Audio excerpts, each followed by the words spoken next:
उनका प्रश्न ये था कि व्याख्या कैसे लिखी जाती है। तो कहीं भी मतलब अब तो यूजीसी में व्याख्याएं आती नहीं हैं, वरना पहले आती थी। जब हम लोग जेआरएफ क्वालिफाई किए थे 93 में, तो अलग ढंग से परीक्षा होती थी। अभी तो बहुत ख़राब तरीका है परीक्षा लेने का, ये कोई तरीका ही नहीं है जैसे जेआरएफ का एग्ज़ाम होता है। ये तो मेमोरी की परीक्षा है, ज्ञान की परीक्षा नहीं है। पर अब सिस्टम है तो है, क्या कर सकते हैं।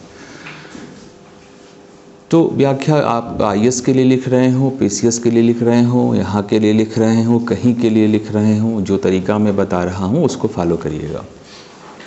तरीका ये है कि नोट मत करो, बाद में यूट्यूब से देख के नोट कर लेना। अभी फोकस करो मेरे पे। अभी तो फ़ायदा है आपको कि वो यूट्यूब से आप देख सकते हैं। तो जो भी गद्य हो, पद्य हो, पढ़ा हुआ हो, अपठित हो, जब वो सामने अगर आए, अगर अपठित है तो आप उसको 2-3 बार ध्यान से पढ़ो। तो अगर आप पढ़े लिखे आदमी हो, यानी पहले से पढ़ते लिखते रहे हो आप, तो आपको ये अंदाज़ा हो जाएगा, नहीं भी हो सकता है, कि ये जो पंक्तियाँ हैं गद्य या पद्य, ये किसकी हैं और किस किताब से हैं। ज़रूरी नहीं है, जो बहुत अच्छे बच्चे होंगे वो समझ सकते हैं। अपठित की मैं बात कर रहा हूँ, जो आपने कभी ऑफिशियली नहीं पढ़ा है।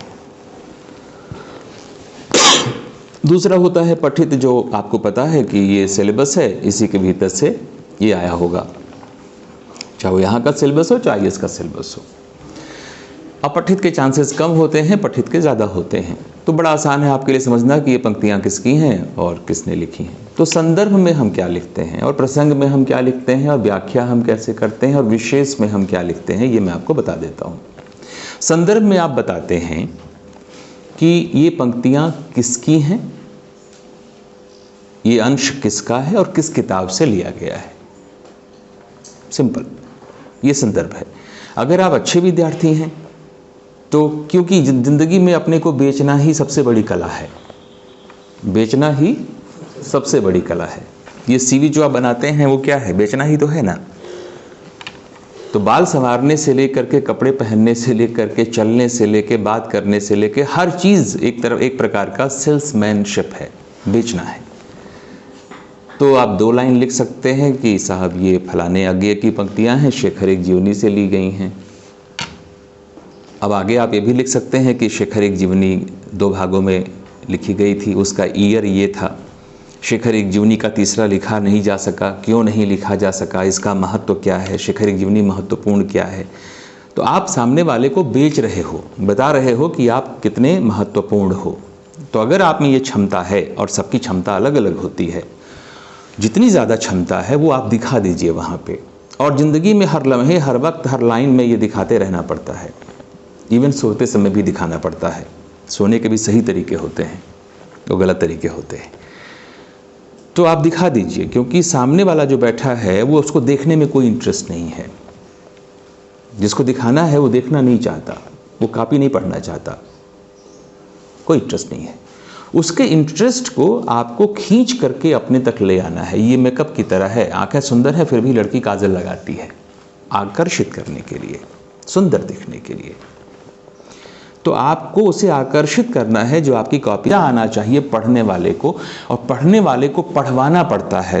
जो नहीं सुनना चाहता है उसको सुनाना पड़ता है, क्योंकि कोई आपको सुनना नहीं चाहता, कोई आपको पढ़ना नहीं चाहता। कोई ये कबीर वाला कोई है, एक्सट्रीम है, इसमें थोड़ा अतिशयोक्ति है। कुछ लोग हमेशा होते हैं, पर बोलने के लिए सुविधा होती है बोलने में, ठीक। तो आप बताएंगे कि ये देखो, ये मैं ये भी जानता हूँ। तुम्हें क्या लगता है कि मैं खाली ये बताऊंगा तुमको कि ये शेखर एक जीवनी भाग 1 से लिया गया है? नहीं, मैं भाग 3 की भी चर्चा करूंगा, और मैं बताऊंगा शेखर एक जीवनी महत्वपूर्ण क्यों है। तब उसको लगेगा, अरे यार इसको 6 नंबर नहीं, इसको तो 9 नंबर देना पड़ेगा, क्योंकि ये तो 9 नंबर वाली चीज़ है, राइट। तो आपको बताना पड़ता है, आपको मेहनत करनी पड़ती है। तो आप ये बताएंगे संदर्भ में, चाहे वो जहाँ से भी आया हो, ठीक। अब प्रसंग में आइए। प्रसंग में आप ये बताएंगे कि ये जो पंक्तियां हैं ये कहाँ कही जा रही हैं और क्यों कही जा रही हैं, इसका परिवेश क्या है ना। राम की शक्ति पूजा आप पढ़ेंगे ही, आगे पढ़ेंगे, मुझे से पढ़ेंगे। तो उसमें अगर मान लीजिए है अमानिशा उगलता गगन घन अंधकार, है ना, तो आप बताएंगे, पंक्ति तो 4 है, ये व्याख्या में भी बताएंगे और प्रसंग में बताएंगे कि जो कुछ कहा जा रहा है ये क्यों कहा जा रहा है। तो ये क्यों का जो उत्तर है, कहां का उत्तर संदर्भ है, याद रखना, कहां संदर्भ, क्यों प्रसंग। क्लियर। अब जैसे मान लो आपने प्रसंग बताना शुरू किया कि साहब ये राम की शक्ति पूजा की पंक्तियां हैं, वो आप पहले बता चुके हैं, पर और ये मामला है, ये पंक्तियां निराला लिख रहे हैं और ये मामला है, और ये आप प्रसंग में लिखेंगे, ठीक।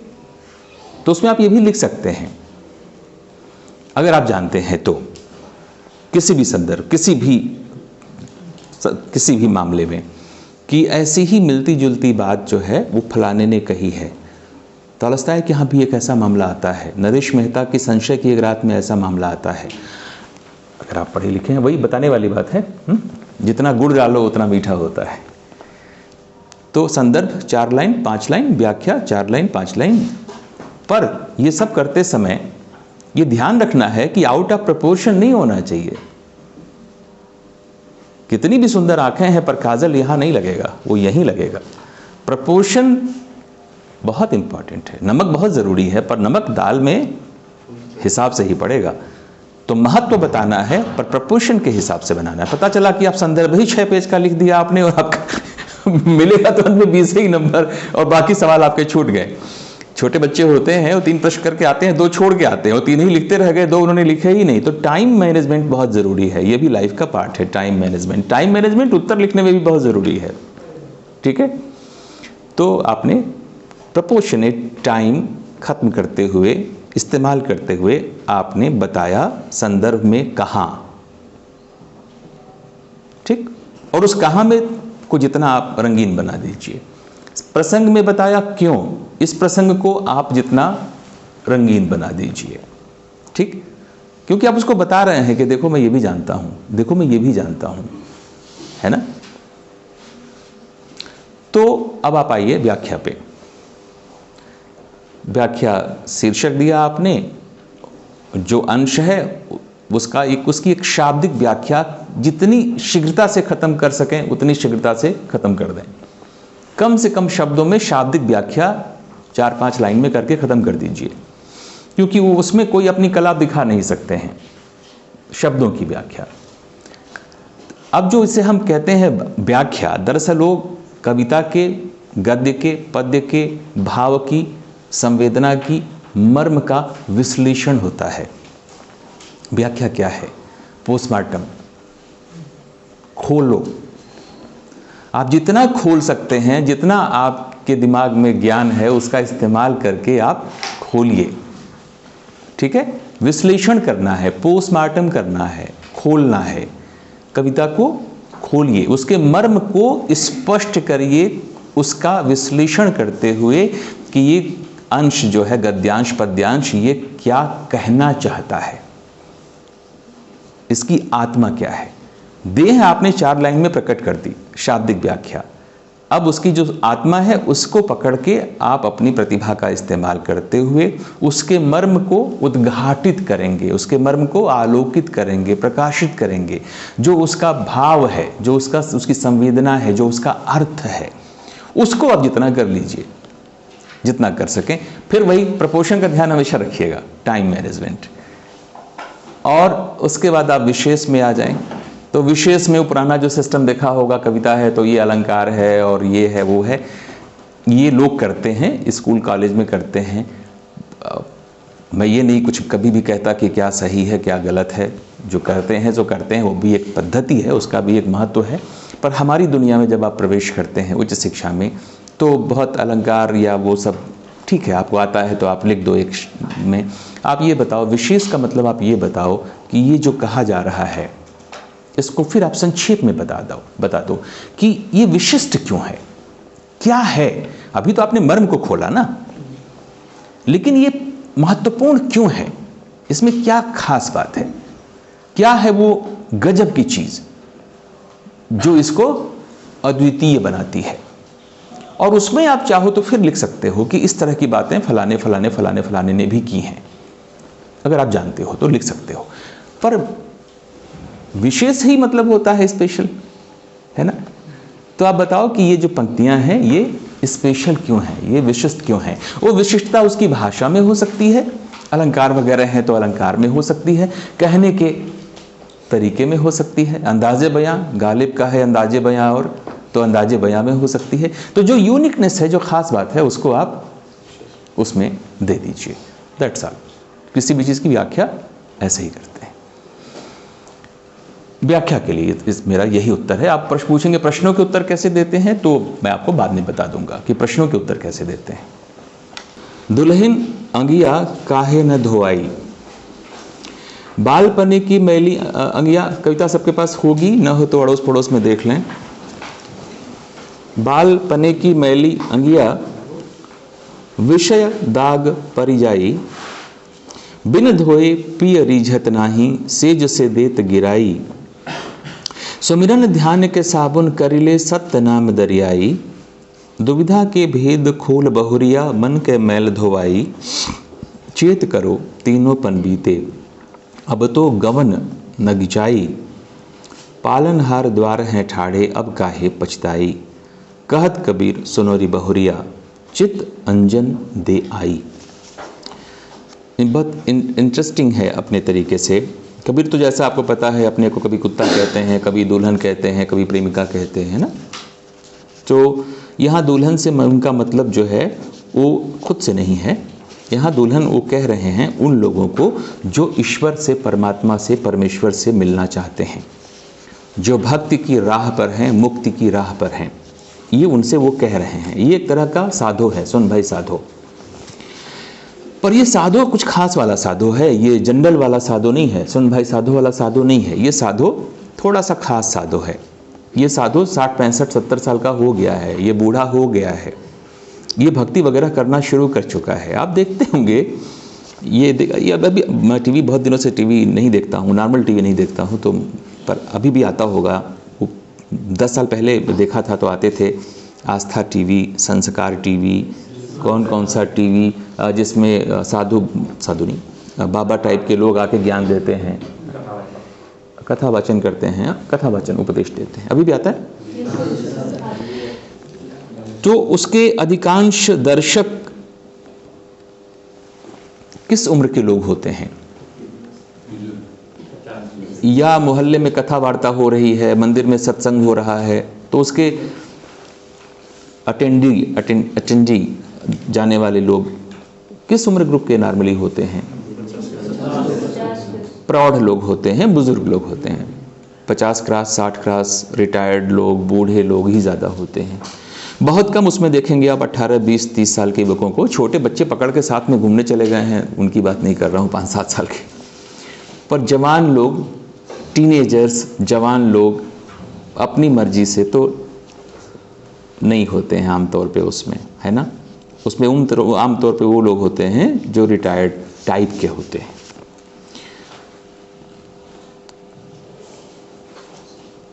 तो सारी ज़िंदगी नौकरी करने के बाद और जिम्मेदारियां पूरी करने के बाद, घर परिवार को पालने के बाद, जब आदमी कमज़ोर होने लगता है शरीर से, और जिनको पाल पोस करके उसने बड़ा किया है, जिनके लिए उसने अपनी ज़िंदगी ख़त्म कर दी, वो लोग भी उसको भूलने लगते हैं। तो इसीलिए आपने देखा होगा बहुत सारे बुज़ुर्ग, आप ध्यान से देखेंगे, सभी नहीं, बहुत सारे बुज़ुर्ग, मेजॉरिटी बुज़ुर्ग आपको उदास मिलते हैं। उनके चेहरे उदास होते हैं, उनकी आंखें उदास होती हैं। उदासी क्यों होती है? उदासी इसलिए होती है क्योंकि जिनके लिए उन्होंने अपनी ज़िंदगी खपा दी, जिन बेटा बेटी के लिए उन्होंने अपनी ज़िंदगी खपा दी, वो उनको भूल ही बैठे हैं। और जिनको पालने पोसने के चक्कर में अपनी ज़िंदगी खपा दी, अपने बारे में नहीं सोचा, न ही इस जीवन के बाद के जीवन के बारे में सोचा, वह भी दृश्य उनके सामने आता है। तो जिनको प्यार किया वो भूल बैठे, जिसको भूल करके जिनको प्यार किया वो भूल बैठे। तो लगता है कि न माया मिली न राम, न ये माया मिली इस दुनिया की, न मिले राम। हम तो 60 साल 65 साल के होने जा रहे हैं, हमारा जीवन तो लगता है बेकार ही चला गया। जिसके लिए घूस ली, बंगले बनाए, घर लिए बनाए, जिसको घूस दिया, जिसके लिए घूस दिया, जिसके लिए झूठ बोला, पाप किया, पुण्य किया, वो लोग तो अब मुझे याद नहीं करते। और धीरे धीरे टूटते हुए दांत, बढ़ता हुआ बीपी, चढ़ता हुआ शुगर, खराब होती किडनी, उसको बताते हैं कि मौत आने वाली है। तब वो शुरू करता है धर्म कर्म की राह पे चलना शुरू करता है। तब वो सत्संग अटेंड करेगा और तीर्थ यात्राएं करेगा और पता नहीं क्या क्या, जो भी उससे जल्दी जल्दी जो कुछ भी उसको लगता है कि अरे बहुत देर हो गई, ये ट्रेन का आखिरी डिब्बा ही सही, इसमें चढ़ जाएं, ये जो राम वाली ट्रेन है, तो ये सब वो शुरू कर देते हैं ये लोग। ऐसे ही लोगों के लिए कविता है। जो उम्र के चौथेपन के दरवाजे पे खड़े हैं उनके लिए कविता है। जो चल पड़े हैं, जो जाना चाहते हैं, चलना चाहते हैं, उनके लिए कविता है। वो हैं दुल्हन। कबीर ऐसी दुल्हनों के बारे में बात कर रहे हैं। दुल्हन अंगिया काहे न धोआई। हे दुल्हन, तुमने अपनी अंगिया, चोली, साड़ी, कपड़ा, स्त्री का वस्त्र, जो समझ लो, दुल्हन का वस्त्र। दुल्हन अंगिया काहे न धोआई। हे दुल्हन, तुमने ये अपनी अंगिया, अपनी साड़ी, अपने कपड़े, अपनी चोली पहले से ही साफ सुथरा क्यों नहीं रखा? धुल धाल करके, पहले से ही धुल धाल करके साफ सुथरा रखा होता तो कितना अच्छा होता। वो कमेंट कर रहे हैं, क्वेश्चन कर रहे हैं कि पहले से ही तुमने इसकी सफाई क्यों नहीं की? जब 25 साल के तुम थे, जब तुम 18 साल के थे, 35 साल के थे, तभी से तुमने ये क्यों नहीं सोचा कि एक दिन मरूंगा मैं, एक दिन ये सब छूट जाएगा, एक दिन मुझे यहाँ से जाना ही है। अगर मरने का ख्याल आदमी के सामने हर वक्त हो तो ज़िंदगी बड़ी खूबसूरत और महत्वपूर्ण और अच्छे से जीने लायक हो जाती है, क्योंकि तब आप मिसयूज ही नहीं करेंगे ना, तब तो आप वही करेंगे जो बहुत ज़रूरी है और अच्छा है। तो तुमने पहले क्यों नहीं सत्संग किए? पहले अंगिया काहे न धोआई। बाल पने की मैली अंगिया विषय दाग परी जाई। बचपन से तुम ये अंगिया पहन के घूम रहे हो, दुनिया भर के कुकर्म तुमने इस जीवन में किए हैं। झूठ तुमने बोला, लालच तुमने किया, खराब काम तुमने किए, तो इतनी तरह के दाग तुम्हारी चोली पर पड़े हुए हैं। 75 साल तक तो तुम दाग इकट्ठे करते रहे, 60 साल तक तो प्रतिदिन आप दाग इकट्ठे करते रहे, और 60 साल के बाद आप चले हैं चोली साफ करने। अरे ऐसे कैसे साफ हो जाएगी? इसलिए कबीर कहते हैं कि शुरू से ही तो तुम्हें इसकी सफाई करनी थी। शुरू से ही तुम्हें विषय वासनाओं, लोभ, लालच, 99 दुनिया के चक्कर में नहीं पड़ना था। अब तो गंदी है, अब तुम बहुत फड़फड़ा रहे हो, जल्दी जल्दी यात्राएं कर रहे हो, पर याद रखो, और ये तुम समझते हो, ये तुमको पता है, पर तुम्हारी राह गलत है। बिन धोए पिय रीझत नाही, सेज से देत गिराई। ये जो पिय है उस दूल्हे की तरह है, दुल्हन जिससे मिलने जा रही है और सेज पर चढ़ेगी, बिस्तर पे जाएगी, अपने पति के साथ लेटेगी, और दुल्हन इतनी गंदी है, उससे बदबू आ रही है, वो भद्दी है और गंदी है, और जो दूल्हा है वो उस दुल्हन को तो गिरा देगा ना, वो उसके साथ नहीं सोएगा। बिन धोए पिय रीझत नहीं, जैसे गंदी दुल्हन को दूल्हा स्वीकार नहीं करेगा, सेज से हटा देगा, वैसे ही ये जो पिय है, जो परमेश्वर है, ये गंदी दुल्हन को नहीं स्वीकार करेगा। ये तुम जानते हो, इतनी अकल तो तुम्हारे भीतर है, क्योंकि तुम वो सब चक्कर लगा, सत्संग जा रहे हो, यज्ञ कर रहे हो, चारों धाम जा रहे हो, है ना, काबा जा रहे हो, मदीना जा रहे हो, तुमने काम तो शुरू कर दिया है, लेकिन इससे बात नहीं बनने वाली है। इससे नहीं होगी असली सफाई, ये नकली सफाई है, और वो मिलेगा नहीं तुमको। तो कैसे मिलेगा? सुमिरन ध्यान के साबुन कर ले। अपने हाथों में साबुन लो, और मैल ज़्यादा होगी तो साबुन तो लगाना ही पड़ेगा। अब यही लग गया, मुझे तो पता नहीं कितनी बार साबुन लगाना पड़ेगा। तो सुमिरन ध्यान के साबुन कर ले, अपने हाथों में साबुन लो। और ये साबुन किस चीज़ का बना है? सुमिरन का मतलब माला सुमिरना नहीं है, सुमिरन का मतलब माला फेरना नहीं है। कबीर माला फेरने वाले आदमी नहीं है। स्मरण, याद करना। बेदर्दी बालमा मुझको, बेदर्दी बालमा तुझको मेरा दिल याद करता है। याद करना, स्मरण करना। सुमिरन ध्यान के साबुन कर ले। इस तरह याद करो उसको कि ध्यान जैसी अवस्था में पहुंच जाओ। ध्यान में पहुंचना क्या होता है? जहां अपना ही ध्यान न रहे। जब हम ध्यान में होते हैं तो हम अपने ध्यान में नहीं होते हैं।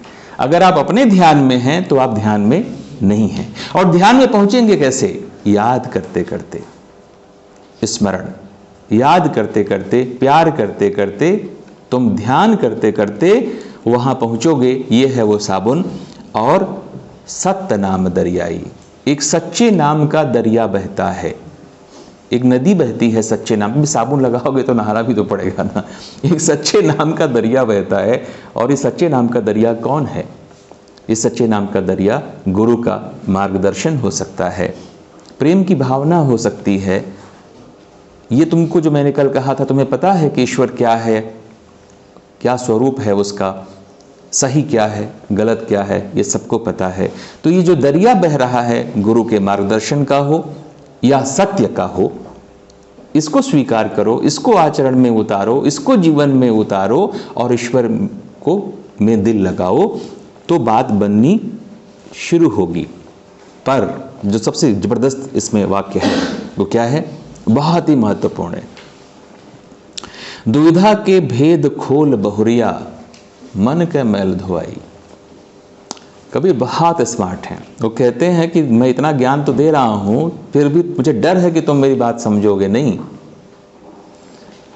तुम जो कर रहे हो, ये मंदिर मस्जिद चक्कर मारना, स्नान ध्यान उपासना, वो तो कोई, वो कबीर के हिसाब से तो उसकी तो बात ही करना बेकार है। वो तो तुमको बिल्कुल ही तुम्हारी गंदगी नहीं साफ करने वाला है, उससे तो तुम पहुंचने वाले नहीं हो।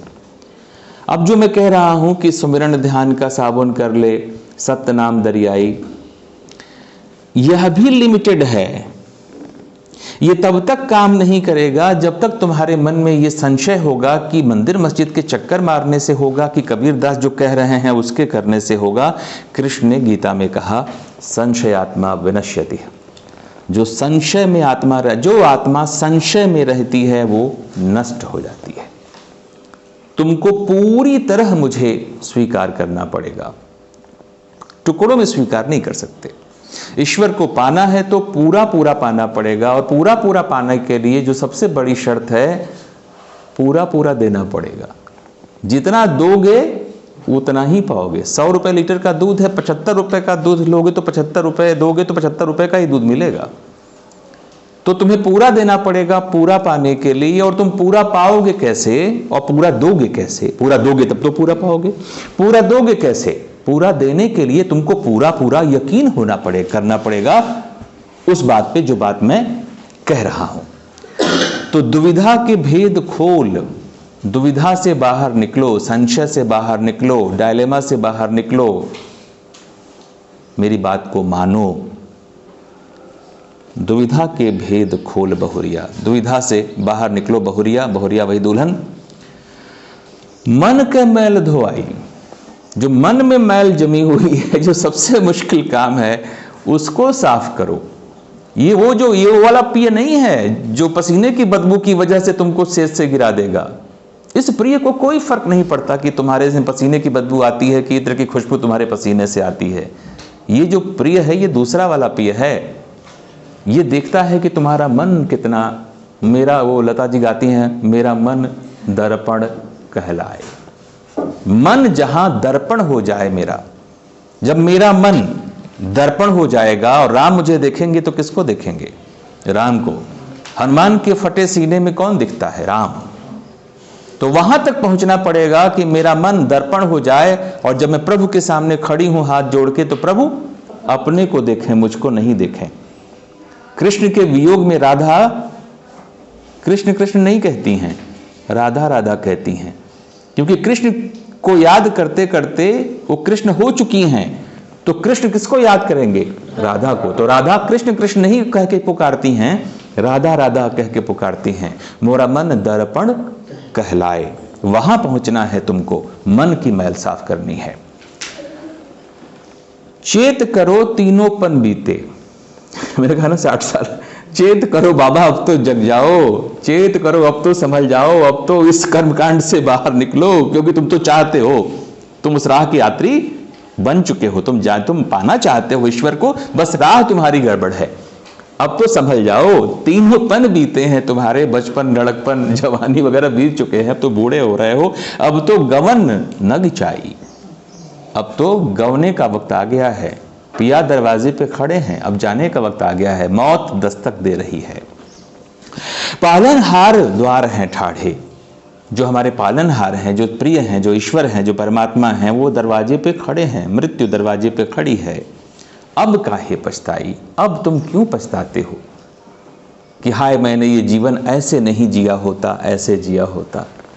मैं सुबह ऐसे ही पढ़ रहा था तो बहुत अच्छा था उसमें, और ऐसी कोई नई बात भी नहीं है, उसमें लिखा था कि एक दिन जब तुम मुड़ के अपने जीवन को याद करोगे तो यकीन करो तुम्हें वो याद, इस अंग्रेजी में मैं हिंदी बोल रहा हूँ, ट्रांसलेशन मेरा तो कहा एक दिन जब मुड़ के तुम अपने जीवन को देखोगे और याद करोगे, और जैसे जैसे आदमी बूढ़ा होता है मुड़ के देखता है, ये कहा जाता है मरता हुआ आदमी फ्लैशबैक में पूरी दुनिया एक झटके में देखता है। उसने कहा था कहानी, अगर आप पढ़े होंगे तो आप मेरी बात समझेंगे। तो एक दिन जब तुम मुड़ के अपने जीवन को देखोगे तो यकीन मानो तुमको उसमें ऑफिस के घंटे याद नहीं आएंगे, वो लम्हे तुम्हारी आंखों के सामने आएंगे नहीं, न ही वो तुमको आकर्षित करेंगे कि तुम उनको याद करो। वो लम्हे थोड़े से कुछ मोमेंट्स होंगे। अपने पहाड़ चढ़ लो, अपने पहाड़ चढ़ लो, ये समझ में नहीं आ रहा होगा आपको, ये अपने पहाड़ चढ़ लो, राइट। रूटीन लाइफ नहीं याद आएगी, रोज सुबह ब्रश किया, रोज शाम को ब्रश किया, 2 ब्रशों के बीच में जीवन बीत गया। रूटीन लाइफ आपको नहीं याद आएगी, आपको वो लाइफ याद आएगी, वो हसरतें, वो सपने, वो जीवन, वो उल्लास, वो उड़ती हुई पतंग, जो जीवन आप जीना चाहते थे। कौन जीवन जीना चाहता है कि मेरे जीवन का उद्देश्य है मैं 10 बजे ऑफिस जाऊं और 5 बजे ऑफिस से निकलूं? ये किसी के जीवन का उद्देश्य नहीं होता है। सबके जीवन के अलग अलग उद्देश्य होते हैं, सपने अलग अलग होते हैं। सपना सिर्फ पेट पे खत्म नहीं होता है। दरअसल पेट के सपने नहीं होते हैं, पेट की जरूरतें होती हैं, सपने तो दिल के होते हैं। तो जो दिल ने कहा वो पहाड़ चढ़ लो, वो काम कर लो। लोग मुझसे कहते हैं, मिलते हैं, हैरान होते हैं। एक तो लोगों को मैं 65 साल का लगता हूं देख करके, सफेद दाढ़ी की वजह से तो और ज्यादा हैरान होते हैं।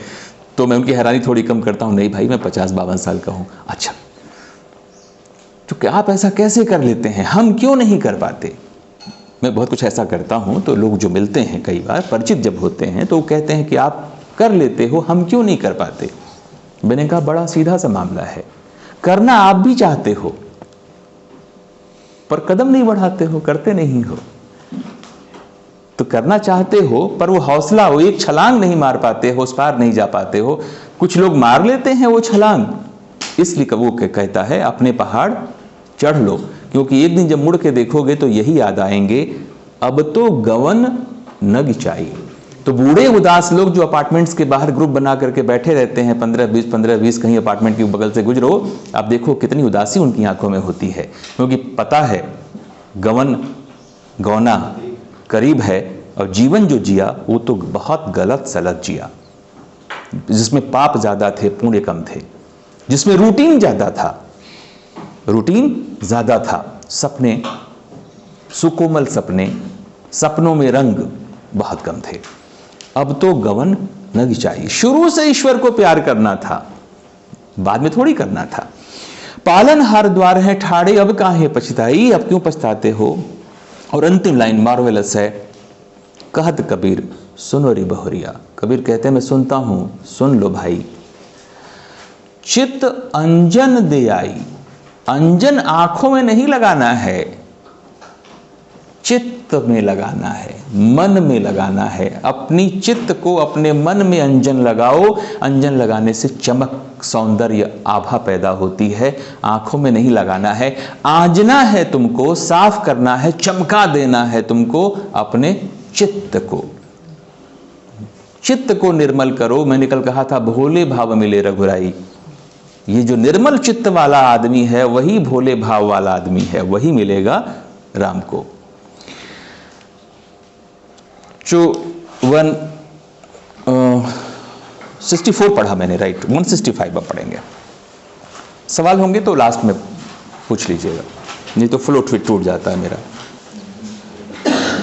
मोरी चुनरी में पड़ गयो दाग पिया, 5 तत्व की बनी चुनरिया, 16 से बंद लागे जिया। यह चुनरी मोरे मैकते आई, ससुर में मनुआ खोय दिया। मल मल धोई दाग न छूटे, ज्ञान को साबुन लाए पिया। कहे कबीर दाग कब छुटी है, जब साहब अपना लिया। ये बस वही जो पहली 164 है उसी का फैमिली मेंबर है ये, उसी लाइन में है ये, इसलिए इस पर बहुत मेहनत मैं नहीं करूंगा, या आखिरी लाइन में मेहनत करूंगा। कबीर कहते हैं कि तुम पछताते हो या तुम जैसे हो, मोरी चुनरी में पड़ गए हो दाग पिया। चुनरी में दाग पड़ गए तुम्हारे बहुत सारे, वही विषय वासनाएं, इस जीवन का जो तमाशा है।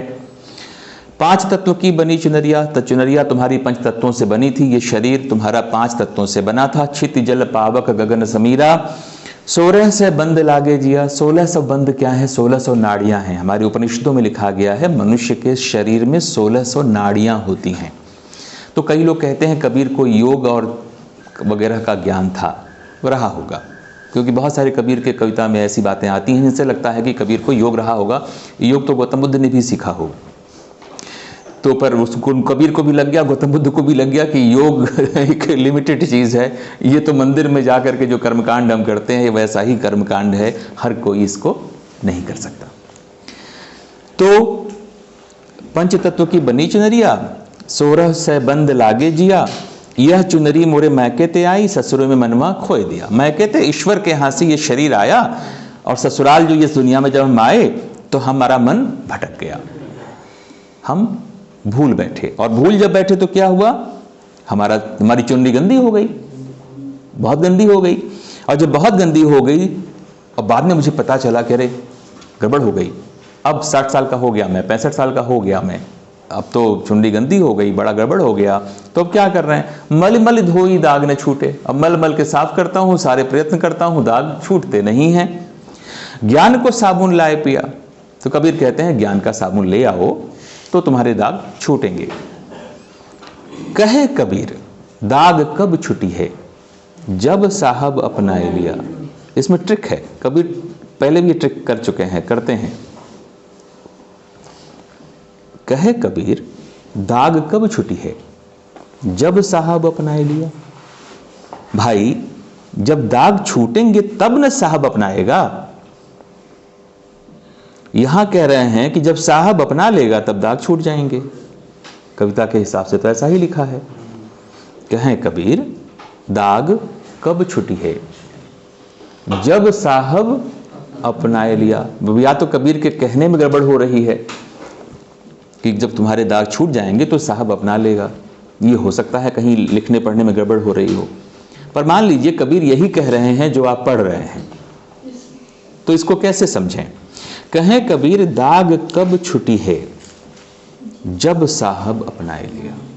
और एक दिन मैंने इसकी लंबी व्याख्या की थी, जो लोग नए हैं उनको तो नहीं पता होगी, जो पुराने होंगे उनको पता होगी ये, क्योंकि ये मामला जब लग पीऊ परसै नहीं, 161, जब लग पीऊ परसै नहीं, तब लग संशय मेल। जब तक वो चाहेगा नहीं तब तक वो मिलेगा नहीं। बहुत लंबी मैंने इस पे बात की थी, बहुत दुनिया भर के उदाहरण दिए थे, इंटरेस्टिंग।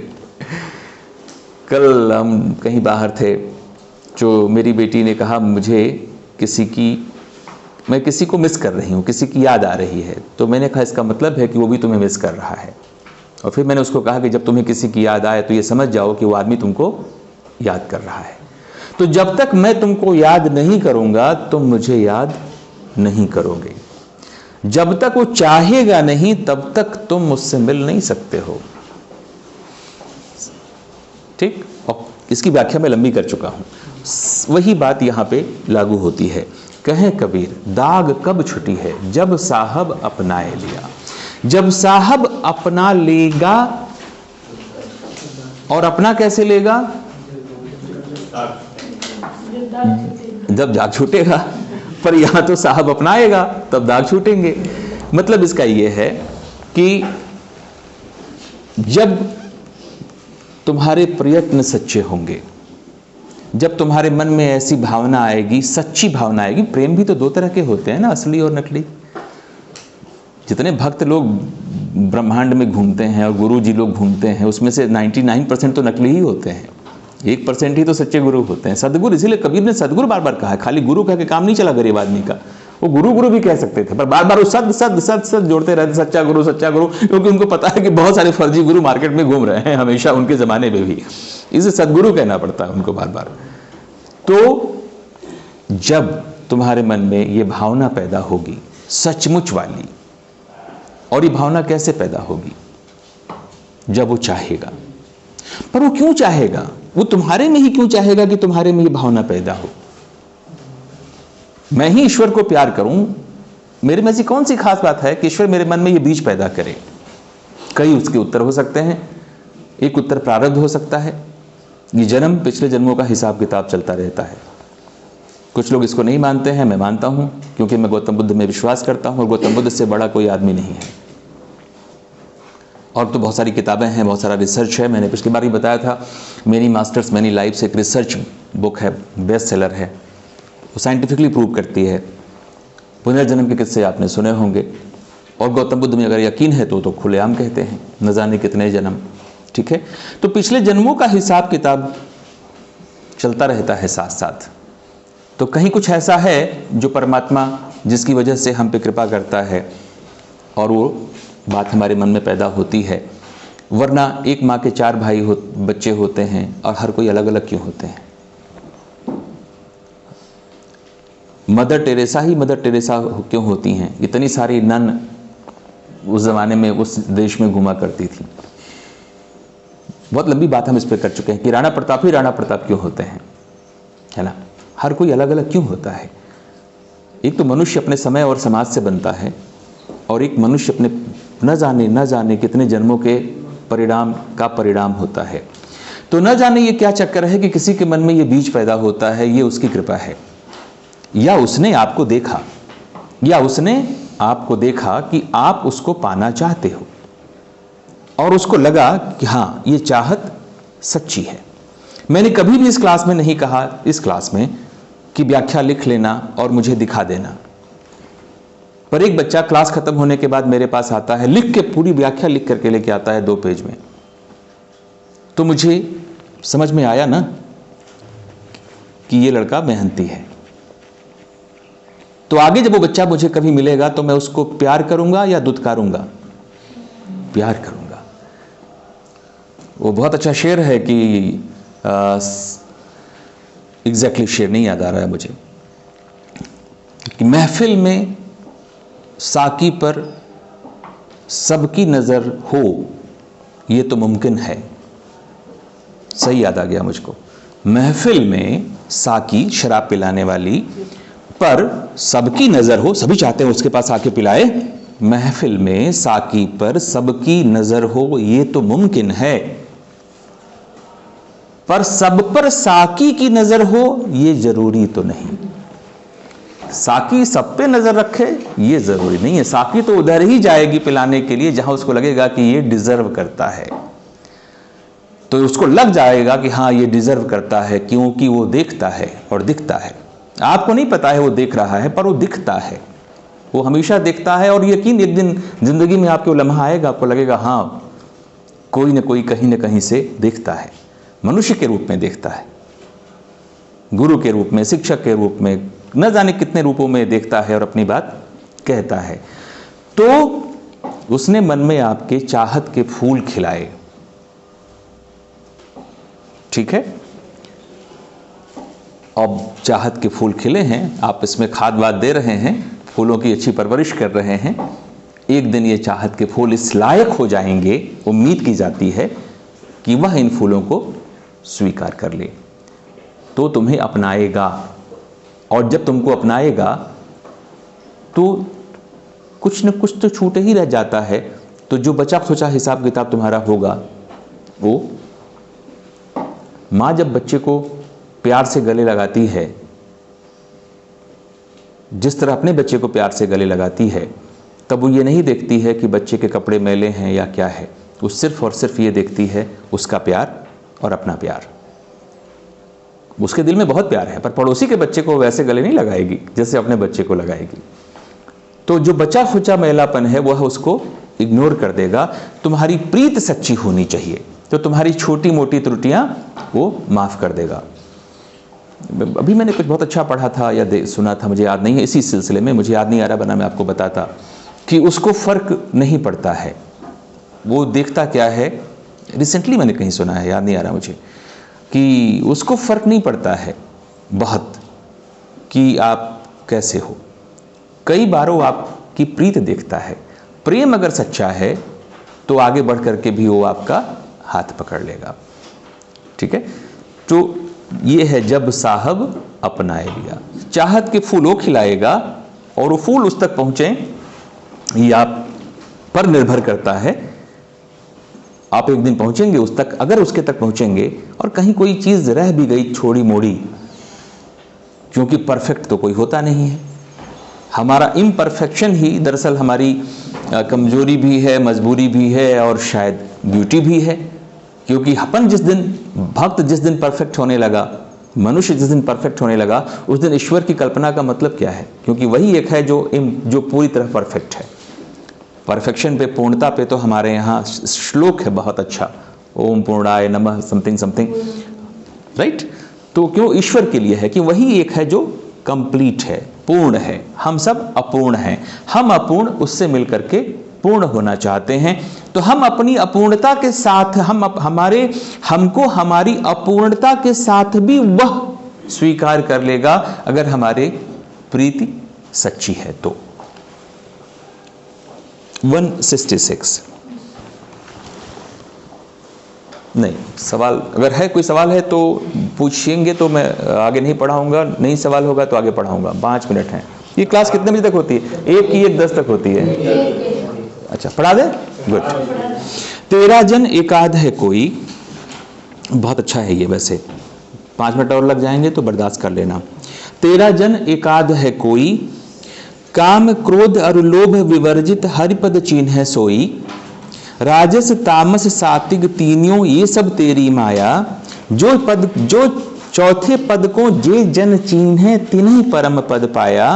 अस्तुति निंदा आशा छाणे तजय मान अभिमाना। लोहा कंचन सम करि देखे ते मूर्ति भगवाना। चंतो तो माधो चिंतामणि हरिपद रमय उदासा। तृष्णा और अभिमान रहित है कहे कबीर सुदासा। भक्त कैसा होता है और होना चाहिए, उसकी व्याख्या है यहाँ पे।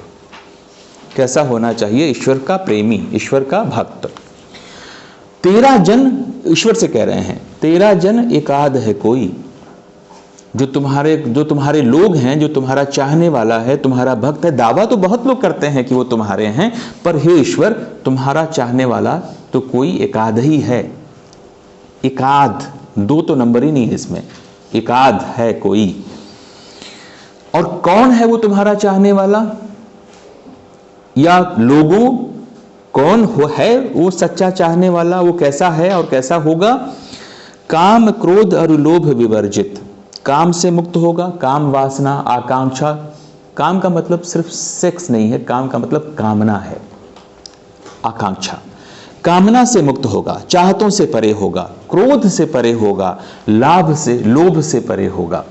जो इनसे दूर होगा वही हरि के पद को चिन्हेगा। इन 3 से बाहर निकलोगे तब तुमको समझ में आएगा कि हरि के पद कहाँ हैं, हरि का महत्व समझ में आएगा।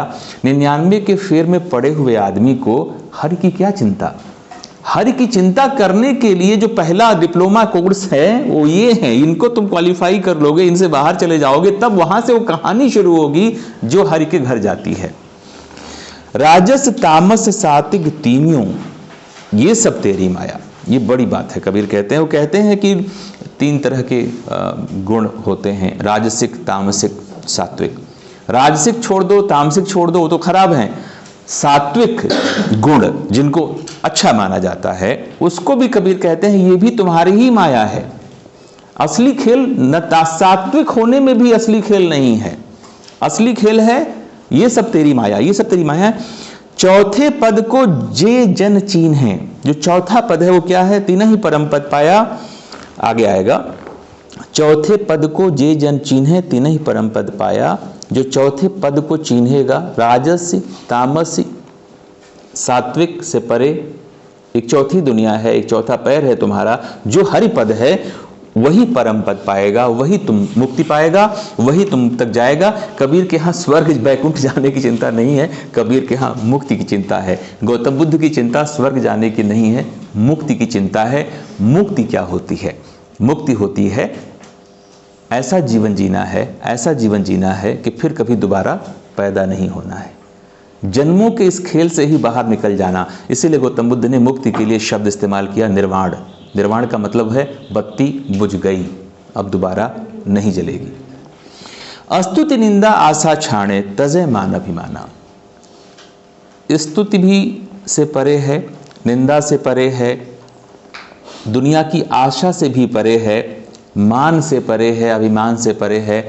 उसका सम्मान करो कोई फर्क नहीं पड़ता, उसका अपमान करो कोई फर्क नहीं पड़ता, उसकी प्रार्थना करो कोई फर्क नहीं पड़ता, उसको गाली दो कोई फर्क नहीं पड़ता, उसको कोई फर्क ही नहीं पड़ता है इस दुनिया से, वो इनसे परे है। लोहा कंचन सम करी देखे, उसके लिए लोहा और सोना बराबर है। ते मूर्ति भगवाना, वह भगवान की मूर्ति जैसा खुद है, क्योंकि ईश्वर तो ऐसा ही है, ईश्वर ऐसा ही है। तो अगर कोई ऐसा है जो जिसमें ये गुण हैं, तो खुद ही अपने आप में ईश्वर जैसा है, ईश्वर होने की दिशा में है। और अगर तुम्हें चिंता करनी ही है, हे भक्त, हे लोगों, चिंतो तो माधो चिंता पड़ी, चिंता मड़ी, चिंता ही करनी है, सोचना ही है, विचार ही करना है, आंसू ही बहाने हैं, याद ही करना है माधव की, कृष्ण की। जो चिंता मड़ी है उसकी चिंता करो, रमो उसमें रमो, उदासा दुनिया से उदास हो जाओ। तृष्णा और अभिमान रहित है, तृष्णा से भी परे है, कोई आकांक्षा नहीं है उसको, अभिमान नहीं है। कबीर क्या रिपीटिशन है, मैंने कहा ना पढ़े लिखे आदमी तो है नहीं ना, और लिखने वाले की भी गलती हो सकती है। तृष्णा और अभिमान रहित है, तृष्णा से परे है, अभिमान से परे है। कहे कबीर, मैं कहता हूँ वही दासा है, वही दास है, वही ईश्वर का सेवक है, ईश्वर का भक्त है, ईश्वर का प्रेमी है, ईश्वर की राह पे है, वही पाएगा ईश्वर को।